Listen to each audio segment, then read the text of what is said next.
So here I am with my video talking about Pro Football General Manager prescription or remedy, if you will. Been trying to talk with the experts on NFL radio on Sirius XM. Talked with Pat Kerwin and Charles Davis, Alex Marvez, and Jim Miller this week. It's a great week if you're into the nuts and bolts of how general managers look into building a roster. As I started off the conversation with Pat, was very excited when Gerald McCoy was going to be released. I actually looked at the salary cap that Tampa Bay was utilizing, and they were up against it. They were going to have a hard time getting their rookie draft pick signed and be able to honor Gerald's contract. Being a Colts fan, the sky was the limit when it came down to cap room. Had most money available out of all 32 teams. For whatever reason, Chris Ballard did not go down that road. He signed Margus Hunt, who's 31 years old. We got Jabal Sheard, and going to be looking at the rookies, or the younger players, like Grover Stewart and Touré. Anyway, I was very upset that McCoy was gotten so cheaply by Carolina, $8.5 million. In my book that I'm writing, I was saying if you're going to be taking over a franchise from the get-go, you want to make sure your defensive lines are going to be set. And the very first thing you got to do is make sure you go get you some proven veterans. You might have to spend extra money, and that's how it generally goes. But for whatever reason, Ndamukong Suh went for basically $10.5 million. Gerald McCoy went for $8.5, potentially up to 10 with incentives. The Colts did sign Justin Houston for 2 years, $24 million, basically $12 million a season. And that's what you have to do. I can't imagine coming in, trying to overhaul a defensive line and having those kind of players at that kind of contracts being available. That'd make me very happy. The second point of news that happened this week is Carson Wentz got extended.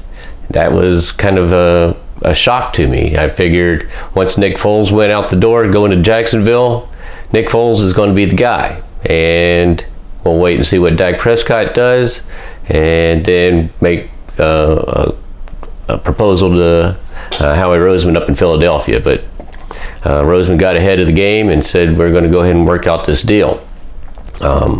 He's going to be averaging probably about 32 to 35, maybe $37 million. That's just crazy money when you're talking about rosters. One of the things that I wanted to point out was last year 12 teams makes the playoffs. The 5 of those 12 quarterbacks were veterans making over $24 million a year. That was in the ballpark of about 12 to 13% of the salary cap. The other 7 quarterbacks that were able to lead their teams to the playoffs were still on their rookie deals. That means they were getting paid peanuts. Less than 3-4% of their salary cap was going to that one guy so that they could build around them, have all of the other players in place. And Dak Prescott was the lowest of the low. He was only making about $750,000 last year. Meanwhile, Andrew Luck was making about $24 million last year. So there's a big discrepancy. And then Russell Wilson comes aboard. He gets his new deal. He's up in the $35 million ballpark. It's going to be very difficult to keep a good team around you when you're spending all that money on just one player. So that's really where I wanted to get into the nuts and bolts. Wanted to talk about the potential for Dak Prescott. He is probably what I would consider an average quarterback. He's got great leadership. I loved him when he came out of Mississippi State. I thought he had all the intangibles that you could look for, but he just is not an elite quarterback. There's only 2 elite quarterbacks in the field of 32, and it's very difficult to get in that higher atmosphere. And last year, I would have to say it was probably Drew Brees and Patrick Mahomes. Drew Brees was paid $25 million, and Patrick Mahomes was on his rookie deal. So one you paid for, and one you're getting on a bargain. And it's very difficult to try to build a team around an elite quarterback, because there just aren't that many of them.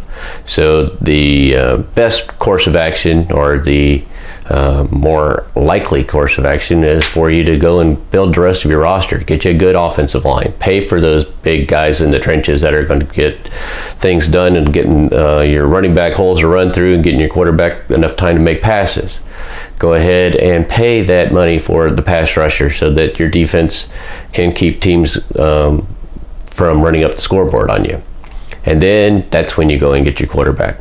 And I know that there's a lot of rookies who have been bust, but with the salary cap the way it is now, it's going to be very difficult to pay. Well, first of all, it's very difficult to find an elite quarterback, and then once you do find one, you got to pay them. So it may be a better business plan, if you will, to just go ahead and have a really good roster and try to find that one quarterback who can manage the game for you, and not have it go south. Anyway, that's really all I wanted to talk about. Oh, the last thing, the Texans fired their general manager. And I live here in Houston, and I was seeing a lot of things with Brian Gaine and Bill O'Brien. They seemed to be like they were in alignment. That was like the big code word. We're in alignment. We see things the same way. And that's very important philosophically for a general manager and the head coach to be able to see things the same way, have the same vision, have the same plan to get from point A to point B. But for whatever reason, this offseason, the Texans really had a difficult time trying to find those offensive linemen to protect Deshaun Watson, because he is on his rookie contract, and they can pay the money in free agency to go out and get players. They really wanted to focus on the draft. They got Titus Howard in the first round. I didn't understand that. Personally, I would have traded up, maybe with Miami, maybe with some other team that was looking to get more draft picks, and to ensure I could get Andre Dillard, because in my estimation, he was the best pass blocking left tackle in this draft. And for seeing him falling down and getting so close, only to have the Philadelphia Eagles trade up right ahead of us and get Andre Dillard, that was a hard pill to swallow. That's probably what cost Gaine his job. Anyway, I just think it's really interesting that the Jets hired a new GM, and the Texans are now looking for one, and I'm just now starting my channel. So this is what I really want to discuss with you, try to get to all of the hot topics of the day, and give you my opinion on where things should go. Thank you for looking at my channel. I appreciate it, and that's it. Bye.